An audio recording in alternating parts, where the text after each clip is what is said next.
Shaxsiy rivojlanish uchun kitoblar nima? Assalomu alaykum qadrli kuzatuvchi. Mening ismim Yusufxon Ikromov va bugun sizlar bilan biz shaxsiy rivojlanish uchun eng yaxshi kitoblarni ko'rib chiqamiz. Avvalambor shaxsiy rivojlanish uchun kitoblar nimaligi haqida ozmuncha tushuncha bersam. Shaxsiy rivojlanish uchun kitoblar bu aqliy, jismoniy, ruhiy va albattagina moddiy rivojlanishga qaratilgan kitoblardir. Ular odamlarga o'z hayotini tushunish va hayotiy maqsadlarini to'g'ri taqsimlash va hayotlarini yaxshilashga yordam beradigan kitoblardir. Asosan bunday kitoblarda motivatsiya, vaqtni to'g'ri taqsimlash, hayotni o'z iziga qo'yish, vaqtni samarali sarflash, liderlik, muammolarni hal qilish va ruhiy mustahkamlik kabi mavzular yoritiladi. Ular shaxsiy hayotda ham, kasbiy yo'nalishda ham insonning rivojlanishi uchun muhim yo'riqlarni taqdim etadi. Ana endi boshlasak ham bo'ladi. Birinchi kitobimiz Jane Sincero. Qo'rqma. Bu Jane Sincero tomonidan yozilgan motivatsion kitob bo'lib, o'z hayotini o'zgartirishni istaganlar uchun haqiqiy qo'llanma. Kitob o'ziga bo'lgan ishonchni oshirish, qo'rquv va shubhalarni yengib o'tish hamda muvaffaqiyat sari dadil qadam tanlash haqida. Nega tavsiya qilaman? O'zingizga ishonch hosil qilishga yordam beradi. Hayotdagi salbiy odatlardan xalos bo'lishga yo'llarni ko'rsatadi. Muvaffaqiyatga erishish uchun aniq qadamlar beradi. Bu kitobni o'qisangiz nima olasiz? Motivatsiya va o'ziga bo'lgan ishonchni orttiradi. O'z hayotingizni ijobiy tomonga o'zgartirish uchun amaliy yo'nalishlar olasiz.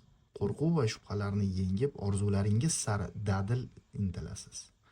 Ikkinchi kitobimiz Phil Knight, poyabzal sotuvchisi. Bu Nike asoschisi Phil Knightning hayotiy yo'li va biznesdagi muvaffaqiyatiga erishish haqidagi hikoyasi. Kitobda kompaniyaning noldan qanday qurilishi, duch kelgan qiyinchiliklar va global brendga aylanish jarayoni tasvirlangan. Nega aynan bu kitobni tavsiya qilaman? Haqiqiy biznesni qanday qurilishini tushunish uchun foydali, muammolar va inqirozlarni yengib o'tish real misollarini ko'rsatadi. Yangi g'oyalar va ilhom olish uchun ajoyib manba. Ushbu kitobni o'qisangiz siz nima olasiz? Noldan biznes yaratish sirlarini o'rganasiz. Muvaffaqiyat sari qiyinchiliklarga qaramay qanday borish mumkinligini bilib olasiz. Ilhom va motivatsiya olasiz.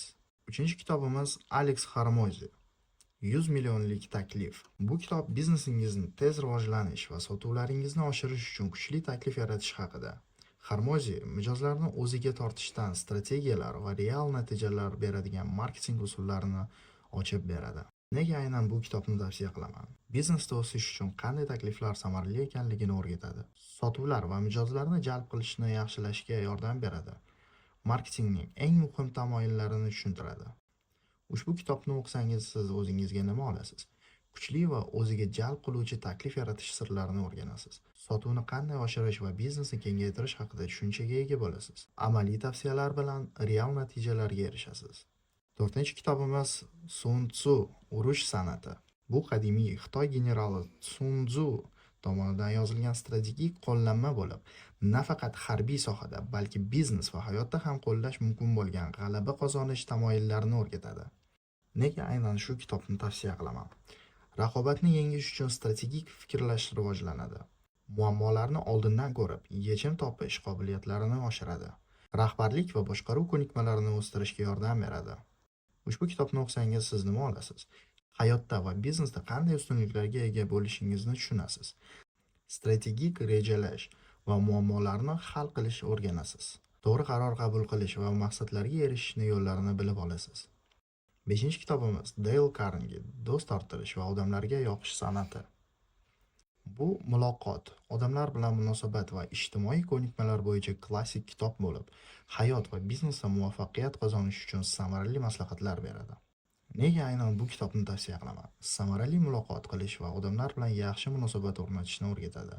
Odamlarga yoqish va ularning hurmatini qozonish sirlarini ochib beradi. Ish va shaxsiy hayotingizda muvaffaqiyatli bo'lishga yordam beradi. Ushbu kitobni o'qisangiz siz nima olasiz? Odamlar bilan qanday yaxshi aloqa o'rnatish kerakligini bilib olasiz. Odamlar sizni yoqtirishi va hurmat qilishi uchun qanday yo'l tutish kerakligini tushunasiz. Ish va shaxsiy hayotingizda muvaffaqiyatga erishish uchun amaliy maslahatlar olasiz. Ushbu video sizga manfaatli bo'ldi degan umiddaman. O'zingizga yoqqan kitoblarni izohlarda qoldiring. Kanalimizga obuna bo'lishni va like tugmasini bosishni esdan chiqarmang. Hayotingiz o'z qo'lingizda. Ko'rishguncha